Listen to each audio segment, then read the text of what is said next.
Good morning and welcome to the Unitarian Universalist Church of the Hill Country's virtual Sunday service. I'm Justin Beamer and I'll be your service associate this morning, as well as your Zoom host.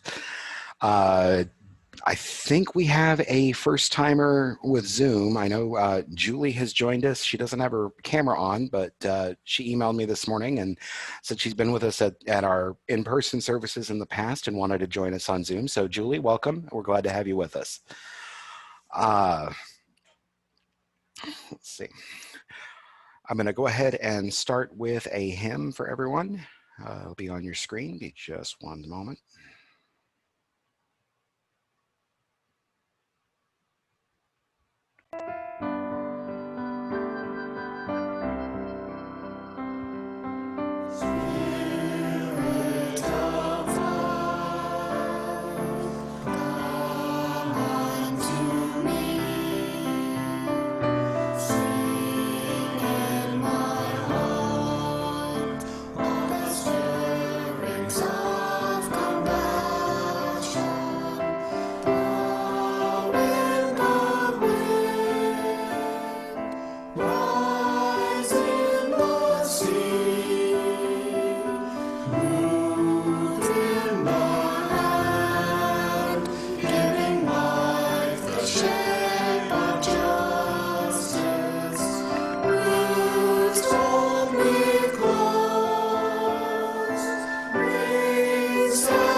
If you have any announcements, please give me a wave, or there's a button in Zoom that does a little raise hand.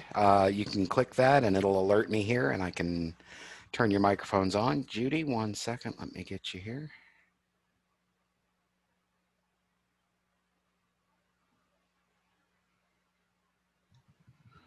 Go ahead. Yes, Little Free Library needs your help. We are looking for more children's books, and like this one here, you can get these at HEB. They are bilingual, English and Spanish, and so like each page has English on one side and Spanish on the other side, so they read across, and they're only $1. And once in a while, there's a coupon attached. If you buy the whatever grocery item, then you get this free. But for $1 for a bilingual book for these children, I think it's a good buy. You don't have to go and pay $14 for a children's book.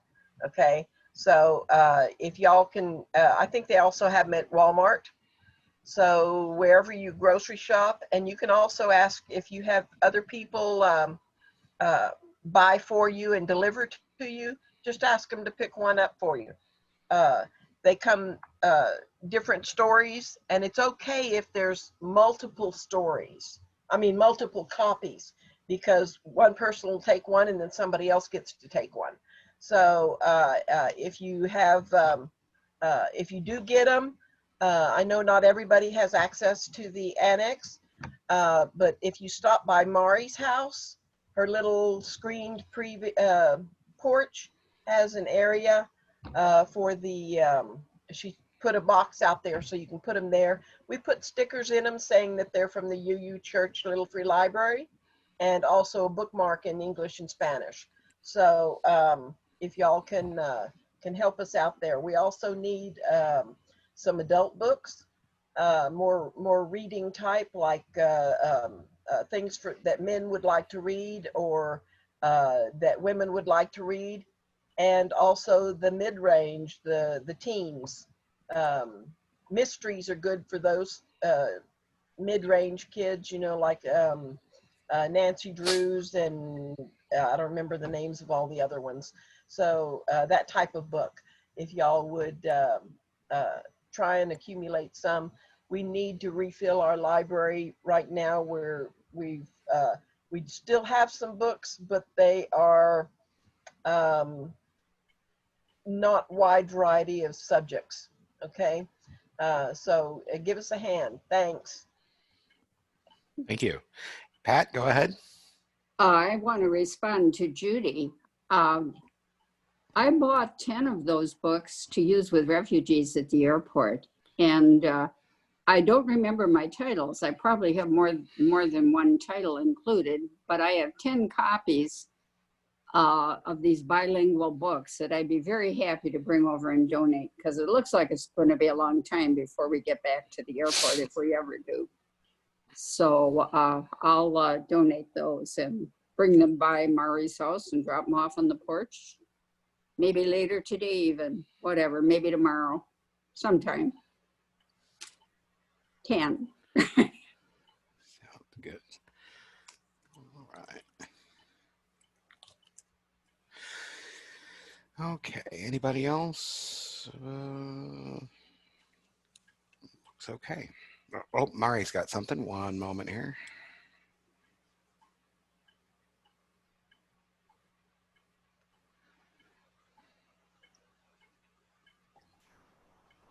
I just want to correct, it's not in the back porch behind my house. It's just come up the ramp, open the screen door, and the box is right there in the, just on the floor.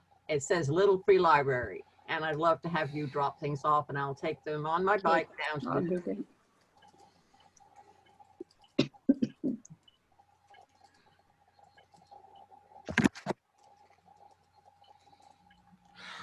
All right. Well, moving forward, just a reminder, you know, the church does still have its expenses, even though we're not meeting in person.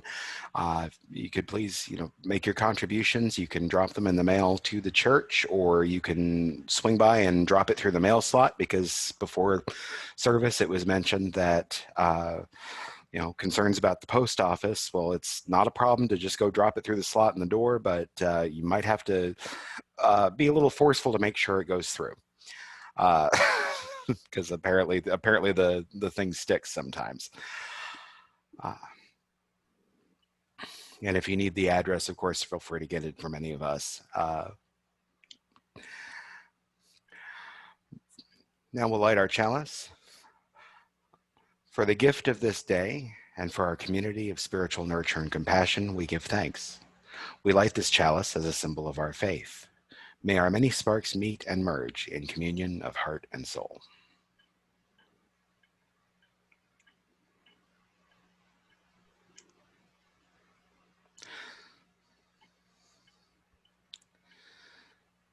On it instead of my window. Nice. I did read on Facebook, if you're looking for something entertaining and fun, go over to Pet Supplies Plus and get a nice package of bird seed, and ask the cashier with total seriousness about how long it takes for the birds to sprout. Oh, did All right. So next we're going to go to our mission statement and our affirmation, which I will display on screen now.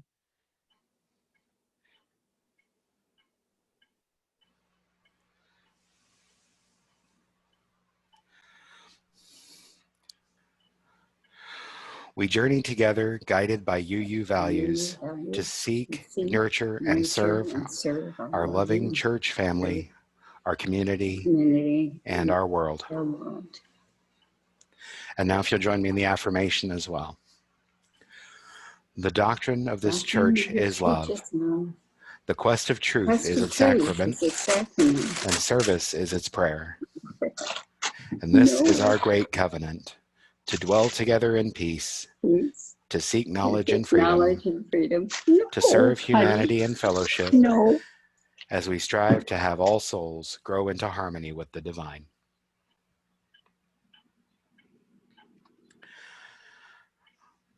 We'll have another song before Pat presents a sermon. This is The Oneness of Everything by Jim Scott.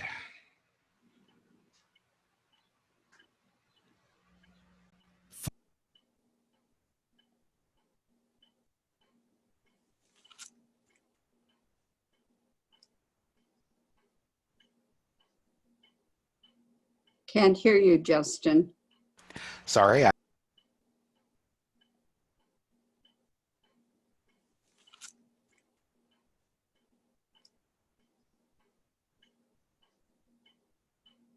Can't hear you, Justin.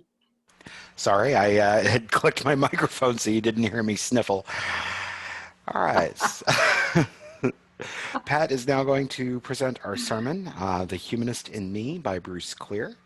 And I'm going to go ahead and cut my microphone. And Pat, take it away. All right, good. We have at least one visitor, so I'll introduce myself. I'm Pat Colby.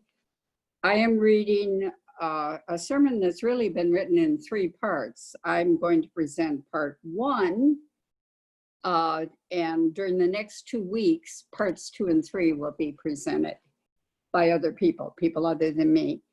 Anyway, the author of this 3-part sermon is Dr. Reverend Bruce C. Clear.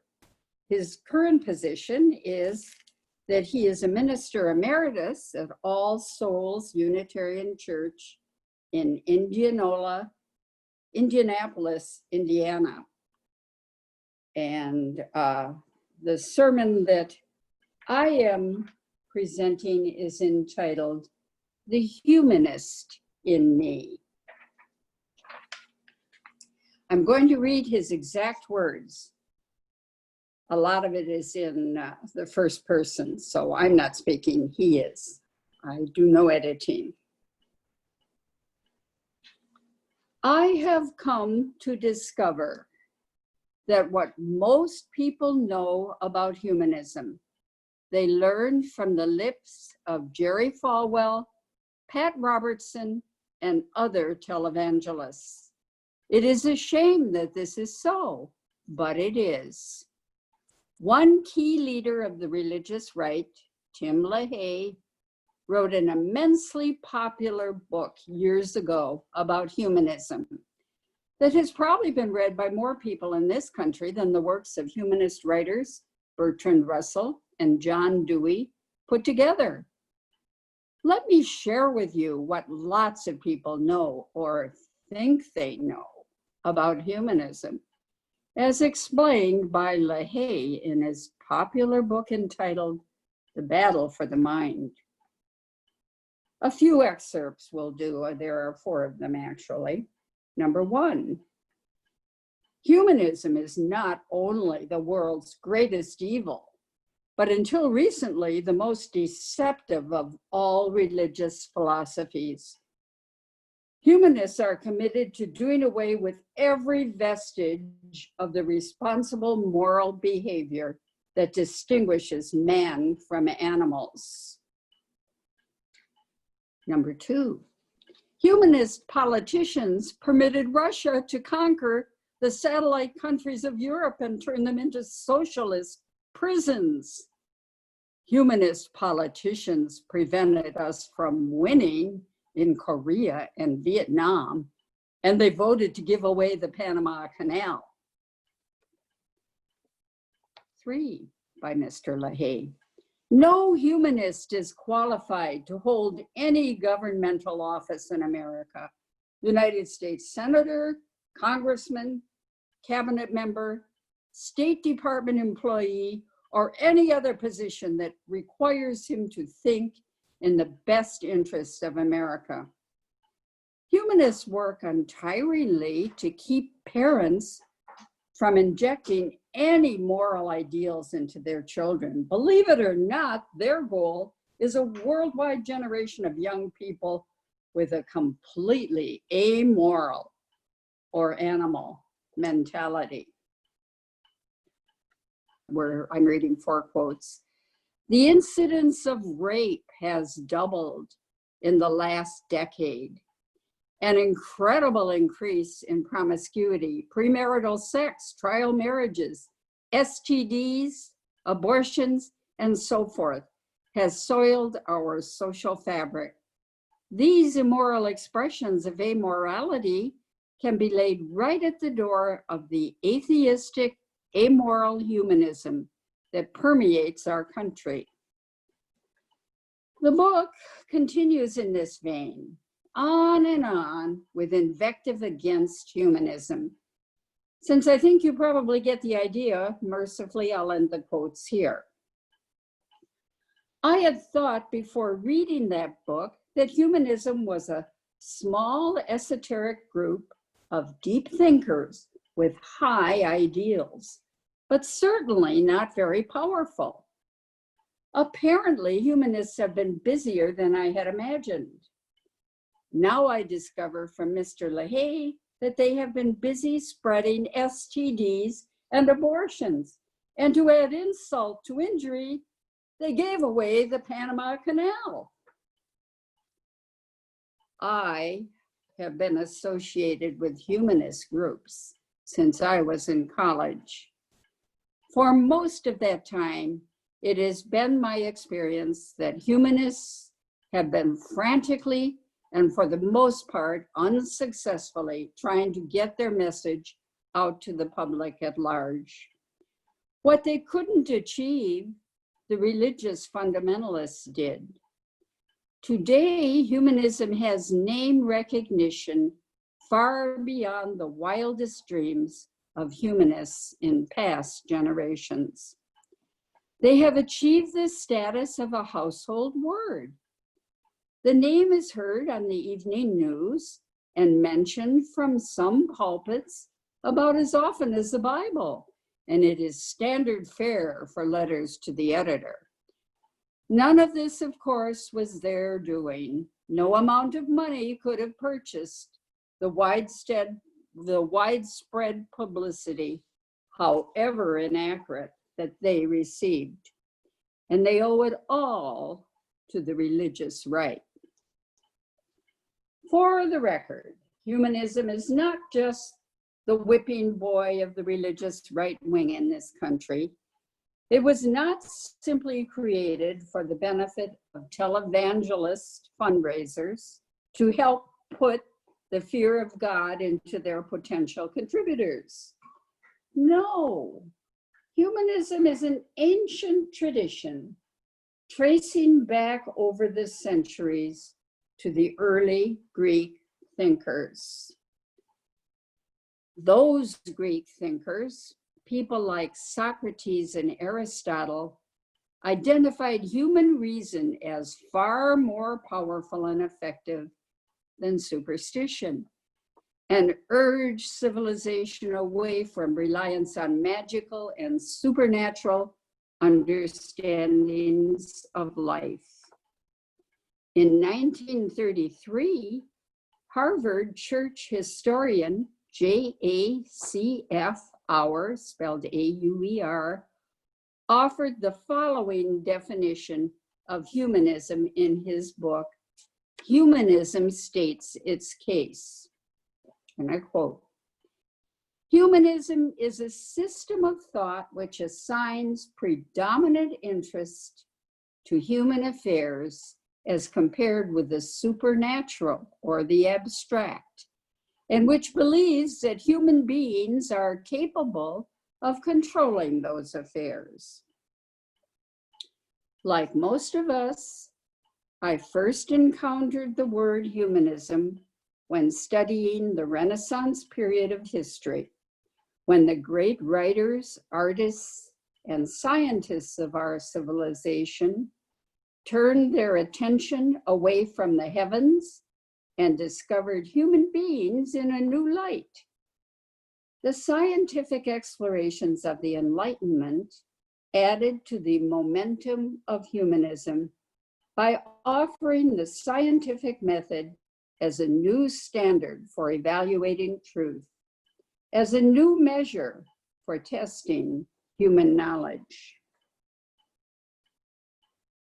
My own understanding of contemporary humanism came in high school by reading the writings of Bertrand Russell. This exceptional thinker represents, I think, much of the best of the humanist tradition: a thirst for knowledge, a commitment to justice, and an unswerving optimism about the progress of humanity. His one-page summary of his life, which introduced a 700-page autobiography, captures for me the spirit of humanism as it can be lived in real life. For those who think humanism has to be painless, I recommend the opening sentence from Bertrand Russell. Three passions, simple but overwhelmingly strong, have governed my life: the longing for love, the search for knowledge, and unbearable pity for the suffering of humanity. As a teenager, when I encountered the humanist philosophy exhibited through the writings of Russell and later John Dewey, this fresh approach appealed to me deeply. Some might say that I was corrupted through my reading of humanist writings in general, and Bertrand Russell in particular. It feels far closer to the truth for me to say that I was liberated by them. Humanism is not a particularly complicated idea. It is not a set of beliefs so much as it is a set of commitments. It means holding concern for this worldly matters rather than the other worldly matters, and being committed to that which improves the human condition in this world. Today, I find my link to the humanist view reinforced most strongly whenever I am asked to lead a memorial service for someone who has died. It is at these times that I understand most clearly that the life we live here and now is what counts most profoundly, and that our speculations about other world issues have little more significance than that. Speculations. Let me offer one more description of the humanist view. One of the better summaries I found is in an unsigned pamphlet that was used by the Humanist Association I belonged to for many years in Portland, Oregon. It said this: humanism is non-dogmatic and open-ended. It is a belief that human beings are the source of meaning and values. It is a scientific search, self-correcting and open to change with new knowledge and new insights. Humanism is deeply concerned with ethics and values, but rather than telling people what they should or should not do, it assists their search for values and attempts to help them achieve their full positive potential as human beings. Humanists see humanity as having the capacity for continued growth and development, and they accept responsibility for encouraging that growth. On the surface, this sounds suspiciously like Unitarianism, does it not? Well, it should, because Unitarians and humanists do, of course, have a great deal in common. It is not just a surface similarity. As a matter of fact, humanism as an organized movement in the United States began with Unitarian churches. In the opening years of this century, John Dietrich, a Unitarian minister in Spokane, Washington, and later in Minneapolis, Minnesota, was preaching a non-theistic religion he called humanism. In Des Moines, Iowa, a Unitarian minister named Curtis Reese was preaching a non-theistic religion he called the religion of democracy. When these two met at a conference in 1917, they discovered the similarities of their messages, and Reese eagerly adopted Dietrich's label, humanism. Throughout the 1920s, the humanist view attracted many followers in the denomination. Eventually, the Humanist Fellowship was formed largely by Unitarians at the University of Chicago. This group later reorganized as the American Humanist Association. In 1933, a statement outlining the philosophy of humanism was published under the title, A Humanist Manifesto. Of the 84 people who originally signed the document, over half were Unitarian ministers. The most famous signatory, though, was John Dewey, the philosopher, who was then at Chicago and later at Columbia University. In considering my own views, I must also consider the relationship of humanism and Unitarianism. I am a humanist, and I am a Unitarian Universalist. I have been a humanist longer than I have been a Unitarian Universalist.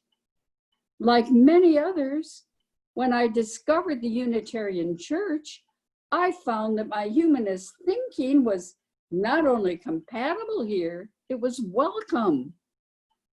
This was a delightful surprise to me, as it has been for many, many others. Is there a difference then between Unitarianism and humanism?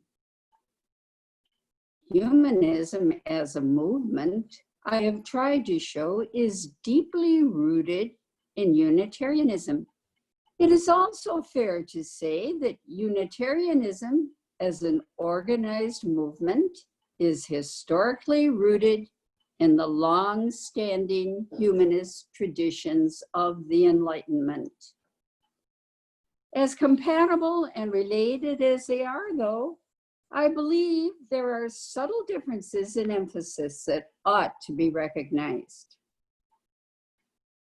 One of the best statements of Unitarianism that I've seen that gets at the differences between Unitarianism and humanism is an article by Marvin Shaw, a Unitarian who is a professor of religious studies at Montana State University.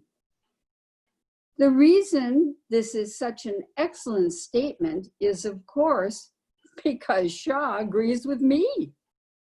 He is saying something that I've been saying over and over for years, until now I'm almost sick of saying it. Unitarianism is not about beliefs. It is about values.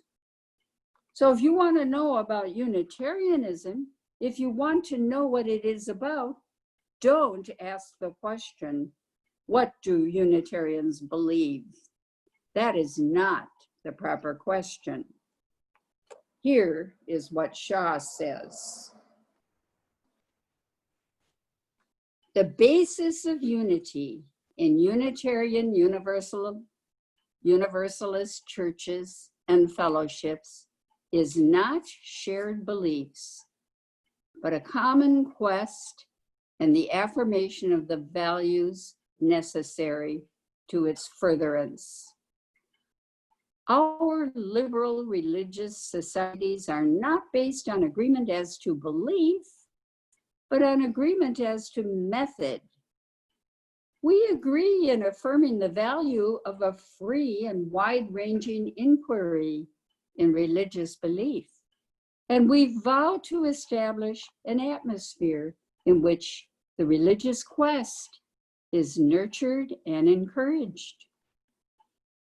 This is about as good a summary of the Unitarian approach as I have seen. It is more important that we value freedom and respect for one another than it is that we value truth or our own version of the truth. This attitude of orientation that Unitarians share has its roots in the humanist tradition. Humanism, if it has taught anything, has taught the value of free inquiry, free thought, and freedom of belief. But I see a subtle difference in emphasis on this between the Unitarian approach and the humanist approach. It is common for Unitarians to summarize their values into these three words: freedom, reason, and tolerance. These are all words inherited from the humanist tradition: freedom, reason, and tolerance. The subtle difference in emphasis I see, though, is that in Unitarianism, the value of freedom takes precedence, and in humanism, the value of reason takes precedence. This does not mean at all that Unitarians reject reason or that humanists reject freedom. Rather, as I say, it is merely and subtly a difference of emphasis. Both approaches are highly compatible. As a result, my experience of humanism as it has evolved in the United States is that it is less inclined than Unitarianism to incorporate a wide diversity of beliefs within its boundaries. And my experience of Unitarianism as it has evolved is that it is less inclined than humanism to require rational tests of acceptable beliefs within its boundaries. The risk involved for Unitarianism is that it seems to attract some flaky ideas and people. The risk involved for humanism is that it inhibits creative and imaginative ideas and people because they haven't passed the litmus test of rationalism. Let me give you an example. I would like to introduce you to three Unitarian friends of mine. I will call them Tom, Dick, and Harry. Tom, Dick, and Harry represent somewhat extreme examples, but they do, I think, illustrate the point. I think of Tom as kind of strange. I'm sure he thinks of me the same way. His ideas take him further afield of reality than I would ever dream of going. He loves to play with exotic fortune-telling gizmos like the I Ching and runes. These are not just games to him, they are life-enriching activities. He doesn't really think they foretell the future or give sage advice, but he does find them intriguing enough to use in better understanding his life. Tom has been into just about every psychological fashion that comes along. He's taken his turn at pyramids and crystals. He knows about auras and demons. And of course, he is a strict vegetarian. Tom will share his explorations with me if I ask, but he doesn't insist that I try them too. Tom is also into Eastern religions, and if you visit his house, you'll find a little Buddha stuck on top of a bookshelf. Tom spends a lot of time meditating in front of that Buddha.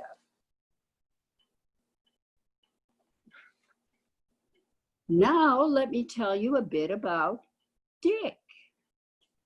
Dick is a Unitarian Christian. He reminds me continually that all the early Unitarians were Christians, and he is true to that tradition. Dick is, of course, a liberal Christian. He does not believe that Jesus was God or anything like that. He does not believe in such notions as the resurrection. But he does believe, and he will tell you about it if you ask, that Jesus' teachings about how to live, about loving your neighbor, about serving the least of these teachings are the wisest teachings of any religion. In this sense, Dick is a follower of Jesus, a Christian. He looks to the teachings of Jesus as his ethical guide and the model of Jesus' life as his spiritual guide. He does not believe the Bible to be literally true. To him, it is a historical document like any other, but he does find in the Bible inspirations and insight into life's tough questions. Dick is a member of the UU Christian Fellowship, an organization of Christian Unitarians that promotes Bible study and other Christian activities. When the UU Christians gather together, they share in a Christian communion service. And then, of course, there's Harry. Harry subscribes to what he calls eco-spirituality. When I'm in the mood to kid Harry, I call him a tree hugger. Harry looks to nature for the source of his spiritual sustenance.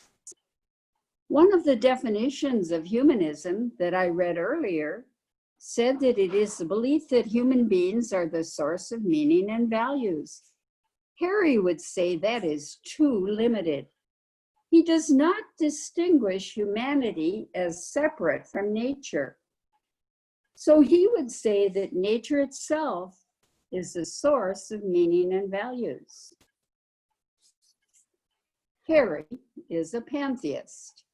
He does not believe in a God separate from the world, but believes that God permeates the world and all of nature. All of existence is sacred and worthy of respect and reverence. A tree, a flower, a chipmunk are all expressions of the divine, or so says Harry. Albert Schweitzer liked to refer to his philosophy as reverence for life. Harry extends his reverence beyond the human realm, beyond the realm of living organisms, to a reverence for the entire system of nature. Harry celebrates the turning of the seasons and the phases of the moon, the solstices and equinoxes, as a part of his religious rituals. Harry considered joining the group called the Covenant of UU Pagans. But the word pagan disturbed him, even if his ideas were similar to theirs. I tell the story of Tom, Dick, and Harry, all Unitarians, to illustrate the subtle differences I see between Unitarianism and humanism. Neither Tom, Dick, nor Harry are typical Unitarians, but they fall easily within the Unitarian boundaries because they share the same values, though not the same beliefs of other Unitarians. None of them believes that their way is the right way, nor do they think that others must believe as they believe. All of them respect reason, and though their beliefs are not rationalistic, that is, they don't hold that their beliefs have been proven by the scientific method, neither do they think that they are irrational, that their beliefs have been proven false. Freedom, reason, and tolerance. In Unitarianism, the primary value is freedom. Freedom. And therefore, Tom, Dick, and Harry fall within the boundaries of Unitarianism, just as most humanism does as well. Freedom is primary, reason secondary. But for humanism, as I've experienced that movement, the primary emphasis is given to reason over freedom. And generally, Tom, the meditating Buddhist, Dick, the liberal Christian, and Harry, the eco-pantheist, would fall outside the boundaries of humanism. Let me distinguish in a different way between the priority of beliefs on one hand and priority of values on the other. I myself am a humanist because in my own beliefs for my own religious journey, reason takes priority. I am a Unitarian because in a broader context than my own, the value of freedom takes priority for me. I must confess that my life is enriched by my association with Tom, Dick, and Harry. I do not, nor do I think I ever could subscribe to their religious beliefs. The humanist in me holds reason too highly to accept their worldviews. But my own journey in life is enhanced by knowing them and discussing issues with them and even arguing with them. The Unitarian in me prizes freedom too highly to exclude them from my religious circle. The humanism I have described today is not all of me.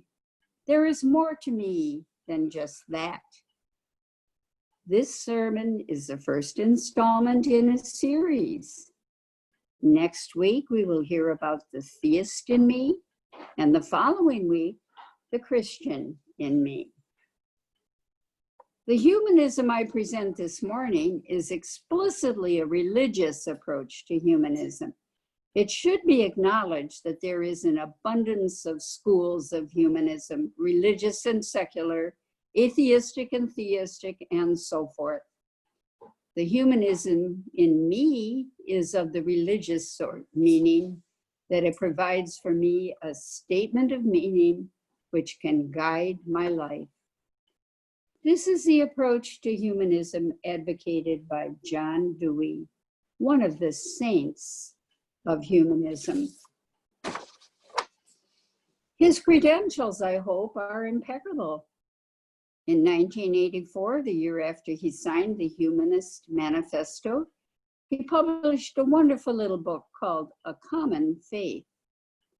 In this book, Dewey distinguishes between religion, which he describes as a specific set of beliefs and which he doesn't like, and religious, which is a specific quality of experience and which he does like.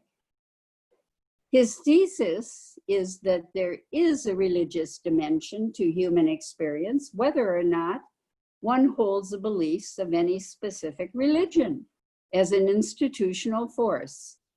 But he urges us to embrace the religious quality of human experience in our lives, with or without a formal religion to go with it.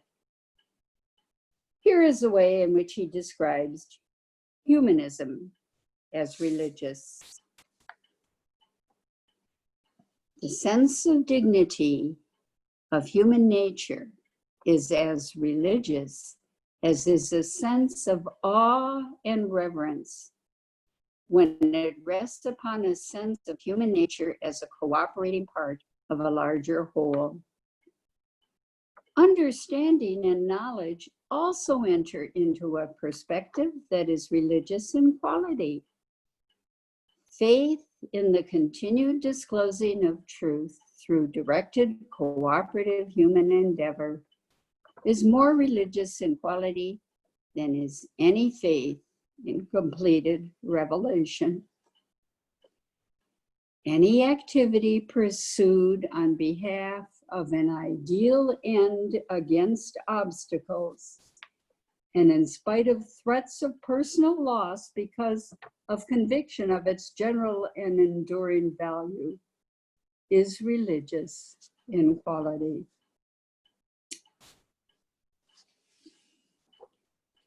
That brings me to the end of this sermon.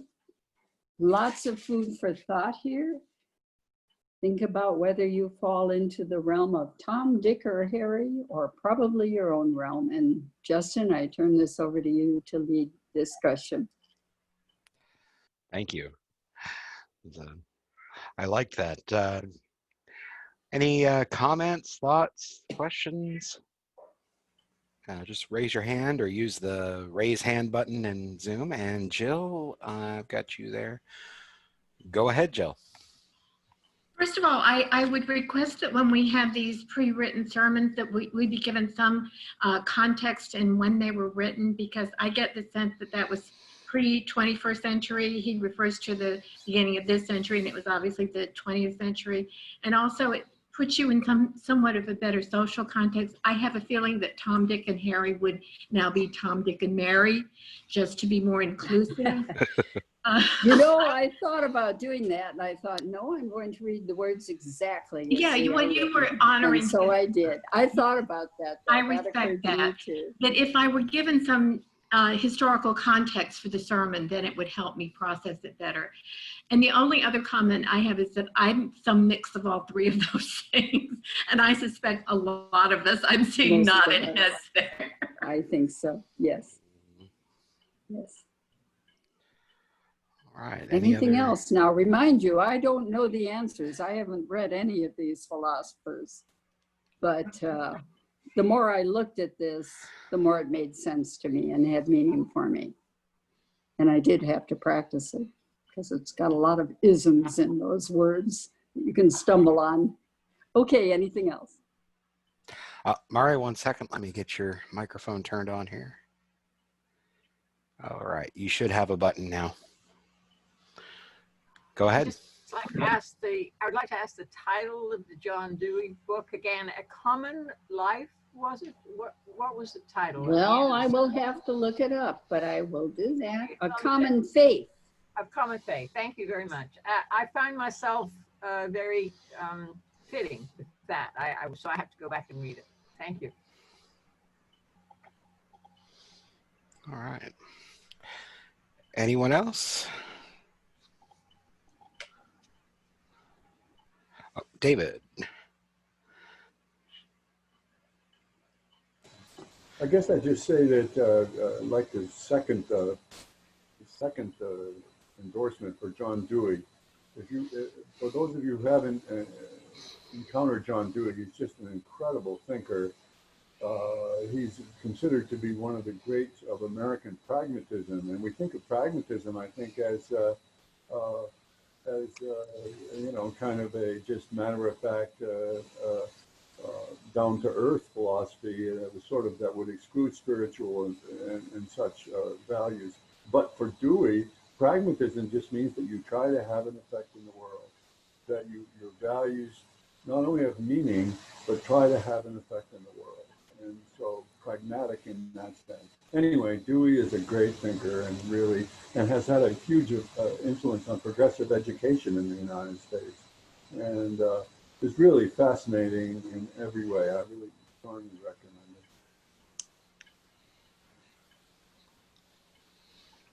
it. Thank you. All right, Janet, let me get you on there. Go ahead, Janet. I just wanted to comment that this really connected with me because humanism is one of the core elements of the Enlightenment. And if y'all remember the sermon we had where we shared books that have value for us, I talked about Enlightenment Now by Steven Pinker. And of course, humanism was one of the factors in that. Mhm.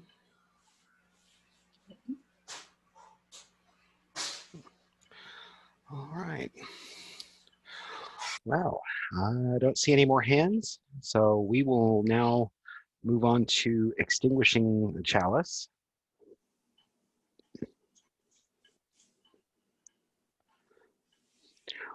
We extinguish this chalice flame, daring to carry forward the vision of this free faith, that freedom, reason, and justice will one day prevail in this nation and across the earth. I'd like to thank you all for joining us. Really enjoyed the talk, and it's good to see everybody again. I'm going to go ahead and turn everyone's microphones on once we stop the recording.